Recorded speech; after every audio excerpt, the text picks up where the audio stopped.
Suasana duka menyelimuti pasangan keluarga A dan T, warga Singaparna, Tasikmalaya, Jawa Barat.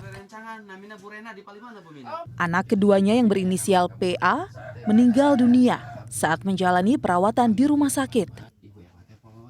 Sebelum meninggal, bocah laki-laki berusia 12 tahun ini diduga menjadi korban perundungan teman-temannya. PA dipaksa menyetubuhi seekor kucing dan direkam dengan ponsel teman-temannya. Kuat terus di badijeng ningali nya aya video na aya dirinya video na murang kali abi nya sebete tos sebete asa ngaruk usap di dada we nya astagfirullahaladzim teu aya murang kali nama ari pas tos eta tos laleb dipilarian we. Miris, video perundungan ini lalu disebar oleh para pelaku.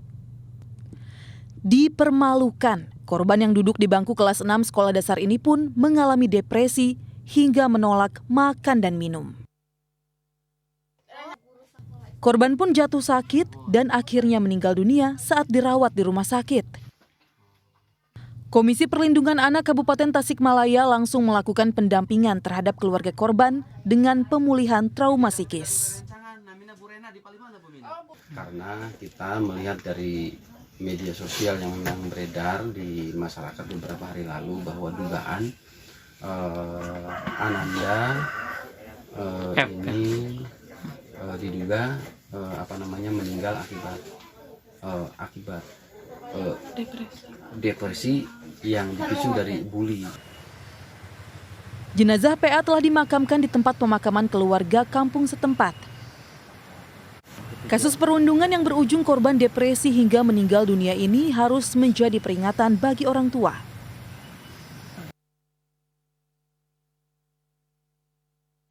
Orang tua tidak boleh mengabaikan gejala kecemasan ekstrim yang terlihat pada anaknya.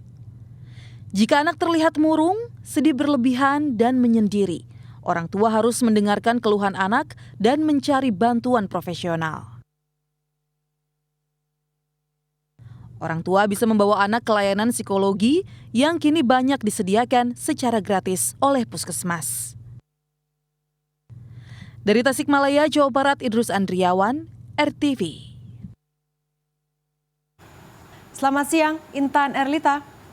Ya Intan, kasus ini di Tasikmalaya ini adalah korban dibully hingga mengalami depresi dan juga meninggal. Berbicara tentang depresi pada anak, bagaimana mengenali gejalanya? Ya, sebenarnya sih gejala anak yang depresi itu mudah dikenali kalau orang tuanya memahami dan kenal dengan anaknya ya gitu. Biasanya yang terjadi adalah dia menjadi lebih pendiam gitu. Misalnya yang tadinya anaknya ceria jadi pendiam, pemurung gitu ya. Atau yang tadinya pendiam jauh lebih menutup diri. Kemudian dia biasanya menunjukkan tanda-tanda enggan atau malas. Misalnya terjadi pembuliannya di sekolah, dia malas untuk ke sekolah. Atau kalau misalnya terjadi pembuliannya di lingkungan main, dia malas bermain lagi di lingkungan itu gitu. Jadi ada rasa keengganan. Dan bahkan mungkin kalau yang levelnya udah parah gitu ya, ada rasa takut, cemas. Nah, terus kemudian apa impactnya? Nilai turun, mungkin kalau tidur dia gelisah, dia sering mengigau gitu ya. Atau misalnya makan juga udah nggak nafsu, berat badan bisa turun, itu kalau udah yang kategori cukup parah. Harusnya orang tua jangan sampai di kategori yang parah. Ya ini dari kasus Tasikmalaya ini, apakah berarti depresi ini bisa mematikan?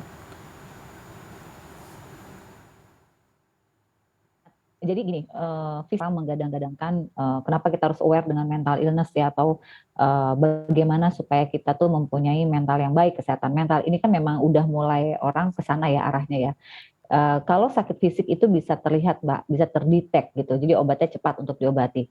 Kalau psikis itu memang tidak terlihat secara kasat mata, namun sebenarnya sangat dirasakan oleh mereka yang merasakan gitu. Apa kita berbicara depresi? Depresi itu tuh level yang udah tinggi dari stres gitu. Stres sendiri aja kan ada tingkatannya gitu ya. Kemudian kalau dia sudah sampai level depresi, artinya dia sudah tidak bisa menangani ini gitu. Berarti ini udah fisik. Ya Intan, ini pelaku perundungan dengan kekerasan seksual ini masih duduk di bangku sekolah dasar. Apa yang salah dengan pendidikan dan pola asuh mereka? semuanya. Pertanyaannya adalah, kita berarti fokus ke pelaku nih ya. Pertanyaannya adalah, pola asuh orang tuanya bagaimana dia di rumah? Karena kita harus melihat normalnya bagaimana. Jadi kita harus lihat nilai ukur normalnya. Anak usia 11-10 tahun yang normalnya gitu ya, mereka mendapatkan pola asuh yang baik dan bahagia, itu rasanya nggak pernah kepikiran seperti itu gitu kan. Jadi ketika anak ini berpikiran berbeda dari yang lainnya, maka yang ditanyakan pola asuhnya bagaimana. Yang kedua adalah apa yang dilihat di sosial media gitu. Dan ini sekaligus gambaran bahwa sosial media itu memberikan efek yang sangat luar biasa bagi anak-anak kita kalau anak-anak kita tidak didampingi. Ya Intan, ini terakhir apa yang harus dilakukan untuk mencegah hal ini agar tidak terulang?